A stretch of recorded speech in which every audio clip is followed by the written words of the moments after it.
Hello friends. तो हम जानने की कोशिश करते हैं कि बांग्लादेश में हुआ क्या और बांग्लादेश में अब चल क्या रहा है। तो बांग्लादेश में क्या हुआ कि 5 अगस्त को इनकी प्राइम मिनिस्टर शेख हसीना ने एक मिलिट्री एयरक्राफ्ट में बैठ के ये इंडिया आ गई और इंडिया में इन्होंने असाइलम सीख किया। इंडिया में सेफ्टी के लिए आई हैं और इनको किससे खतरा था? तो इनको खतरा था प्रोटेस्टर्स से। प्रोटेस्टर्स ने इनके रेजिडेंस पे हमला कर दिया और जब रेजिडेंस पे हमला किया तो इनकी खुद की मिलिट्री ने, खुद की सिक्योरिटी फोर्सेस ने इनको एडवाइस किया कि ये यहाँ से निकल जाएं, इनकी जान को खतरा है। तो वो इंडिया आ गई। अच्छा, प्रोटेस्टर्स इतना क्यों वायलेंट हो गए कि अपनी प्राइम मिनिस्टर को मारने के लिए तैयार हो गए? तो हुआ क्या कि जो ये प्रोटेस्टर्स थे ये 30% कोटा के अगेंस्ट प्रोटेस्ट कर रहे थे। तो 30% कोटा एक्चुअल में मिल किसको रहा था?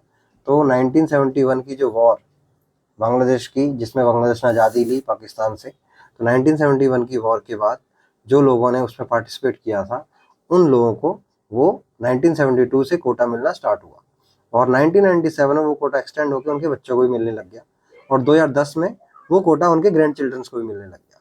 तो वो जो कोटा था, अच्छा, ये सब लोग अवामी लीग के पक्के सपोर्टर बन गए। अवामी लीग जिस पार्टी से शेख हसीना आती हैं उस पार्टी के ये पक्के सपोर्टर बन गए।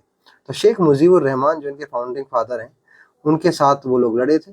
अवामी अवामी लीग उनकी पार्टी थी और शेख हसीना उनकी बेटी हैं मुजीबुर रहमान की। तो अब अपने सपोर्टर्स को प्लीज करने के लिए वो कोटा दिया जा रहा था। 2018 में स्टूडेंट्स ने जब बहुत ज़्यादा प्रोटेस्ट किया और इनके ऊपर प्रेशर डाला तो 2018 में वो कोटा जो है ख़त्म कर दिया गया। पर 2024 में वो कोटा एक हाई कोर्ट के डिसीजन ने उसको दोबारा रीइंस्टेट कर दिया। तो वो कोटा दोबारा लागू हो गया 2024 में और तभी वायलेंट प्रोटेस्ट स्टार्ट हो गए। वायलेंट प्रोटेस्ट इतने वायलेंट हो गए कि कुछ लीडर्स की, कुछ स्टूडेंट लीडर्स की भी मौत हो गई। कुछ 200 से भी ज़्यादा स्टूडेंट्स मर गए और कुछ फिगर्स 300 बता रही हैं। तो काफ़ी सारे स्टूडेंट्स की मौत हो गई, काफ़ी सारे स्टूडेंट्स मर गए वायलेंस में। और इसमें जो है अवामी लीग के सपोर्टर्स भी जो थे वो स्टूडेंट्स के ऊपर हमला कर रहे थे। तो जो माइनॉरिटी थी कोटा का जो फ़ायदा उठा रही थी तो उसके सपोर्टर्स भी थे जो इन स्टूडेंट लीडर्स को टारगेट कर रहे थे। तो सिक्योरिटी फोर्सेस और अवामी लीग, उनकी आर्म्ड विंग, वो सब इन पे हमला कर रहे थे। बहुत सारे प्रोटेस्टर्स भी मरे। तो अब प्रोटेस्टर्स ने क्या है, प्रोटेस्ट जब शेख हसीना ने अपना डिसीजन वापस ले लिया कि हाई कोर्ट के हम डिसीजन को ठीक है नहीं मानेंगे, तो फिर भी प्रोटेस्टर्स नहीं माने क्योंकि उन्होंने कहा कि अब हमें जो साथी मरे, अब हमें उनकी जो मौत हुई है उसका हमें बदला चाहिए या फिर उसका हमें हिसाब चाहिए कि जिसने किया उसको सजा मिलनी चाहिए। तो अब शेख हसीना तो ऐसा चाहेंगी ही नहीं। शेख हसीना ने इन लोगों को रजाकर्स बोला, प्रोटेस्टर्स को रजाकर्स बोला। रजाकर्स जो कि बांग्लादेश में एक नेगेटिव टर्म समझा जाता है, जिन्होंने रेप किए और जो बांग्लादेश के अगेंस्ट थे उनकी आज़ादी में, तो रजाकर्स बोला। अब जो ये प्रोटेस्टर्स हैं, अब अब क्या है, शेख हसीना तो आ गई इंडिया। अब वो चाहते क्या है कि एक एक गवर्नमेंट आए जो उनकी मर्जी की हो। और उसमें इन प्रोटेस्टर्स को लीड कौन कर रहा था? तो इन प्रोटेस्टर्स को लीड कर रहा था, इनका एक लीडर है नाहिद नाहिद इस्लाम नाम से। तो नाहिद इस्लाम जो कि इस प्रोटेस्ट को लीड कर रहा था, स्टूडेंट्स को लीड कर रहा था। और जो इतनी अनएम्प्लॉयमेंट हो रखी थी, जो कोटा के अगेंस्ट ये सारे स्टूडेंट्स खड़े हो गए कि कोटा उनकी एम्प्लॉयमेंट खा रहा है, कुछ माइनॉरिटी उसका फ़ायदा उठा रही है। तो जो माइनॉरिटी अवामी लीग की सपोर्टर है, जिस पार्टी से शेख हसीना आती हैं, तो अब हुआ क्या है, अब ये चाहते हैं कि एक नई गवर्नमेंट आए और इनकी जो मिलिट्री है उसने कुछ टाइम के लिए टेक ओवर कर लिया है। और जो इनके प्रेसिडेंट हैं मोहम्मद शहाबुद्दीन, वो भी मिलिट्री के साथ हैं और उन्होंने कहा है कि अब हम लोग एक इंटरिम गवर्नमेंट बनाएंगे। और लीडर्स ने मोहम्मद यूनस जो है इनके, ये जो मोहम्मद यूनस हैं, इनके नोबेल लॉरिएट हैं, 2006 में इनको नोबेल प्राइज़ मिला था। तो इन पे स्टूडेंट्स ट्रस्ट करते हैं।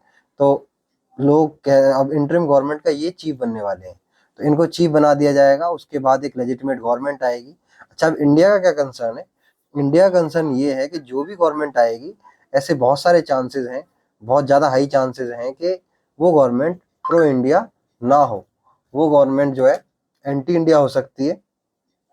क्योंकि शेख हसीना हमेशा से इंडिया को सपोर्ट करती आई हैं और इंडिया के लिए उन्होंने बॉर्डर सिक्योरिटी फोर्सेस के साथ मिलके और टेररिज्म के अगेंस्ट बहुत सारे ऑपरेशंस चलाए हैं इंडिया के बॉर्डर्स पे, इंडिया बांग्लादेश के बॉर्डर्स पे।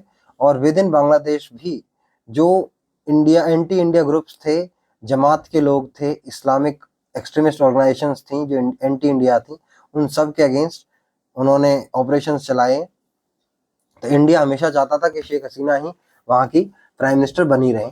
पर अब जो भी अब नई गवर्नमेंट आएगी, इंडिया को ये खतरा है कि वो एंटी इंडिया हो सकती है। तो वो अब एंटी इंडिया हो सकती है, तो इंडियन गवर्नमेंट को यही खतरा है कि जो भी गवर्नमेंट आएगी वो एंटी इंडिया होगी। अब ऐसा ज़रूरी नहीं है, पर बहुत ज़्यादा हाई चांसेस हैं, क्योंकि उनकी एक पार्टी है बीएनपी, बांग्लादेश नेशनलिस्ट पार्टी, वो भी एंटी इंडिया है। उसका जमात इस्लाम करके एक पार्टी है, वो भी एंटी इंडिया है। तो अब इंडिया को यही खतरा है कि कोई भी लीडर आएगा तो वो एंटी इंडिया हो सकता है। और आगे शेख हसीना का फ्यूचर क्या है? तो शेख हसीना का बेटा है, उन्होंने बोला है, शेख हसीना के बेटे का नाम है साजिब, साजिब नाम है उनके बेटे का। तो साजिब ने बोला है, साजिब बाजेद ने बोला है कि अब शेख हसीना कभी भी बांग्लादेश कभी लौट के नहीं आएंगी, ठीक है। और वो अब हार चुकी हैं, वो थक चुकी हैं बांग्लादेश की हालत को ठीक करते करते, उनके बेटे ने ये बोला है। और इंडियन गवर्नमेंट ने क्या किया? इंडियन गवर्नमेंट ने एक ऑल पार्टी मीट बुलाया है, जिसमें वो डिसाइड करेंगे कि अब उन्हें बांग्लादेश के साथ क्या आगे क्या कोर्स ऑफ एक्शन रहेगा, जिससे इंडिया के एक अच्छे रिलेशन बन सकें। क्योंकि एंटी इंडिया गवर्नमेंट अगर बांग्लादेश में आती है तो इंडिया के लिए अपने बॉर्डर्स पे बहुत ही ज़्यादा प्रॉब्लम्स होंगी, क्योंकि ऑलरेडी बॉर्डर जो है वो इतना सेंसिटिव रह चुका है, पाकिस्तान के साथ भी है और चाइना के साथ भी है। अब म्यांमार के साथ भी ऑलरेडी वहाँ पे गवर्नमेंट ऐसी है, म्यांमार में भी डिक्टेटरशिप आ चुकी है, वहाँ पे आर्मी रूल कर रही है, जुंता रूल कर रही है। और ऐसे ही सेम बांग्लादेश में अगर होता है तो इंडिया के लिए वो अच्छी इंडिकेशन नहीं है। तो इंडियन गवर्नमेंट भी चाहती है कि ऐसा कुछ ना हो।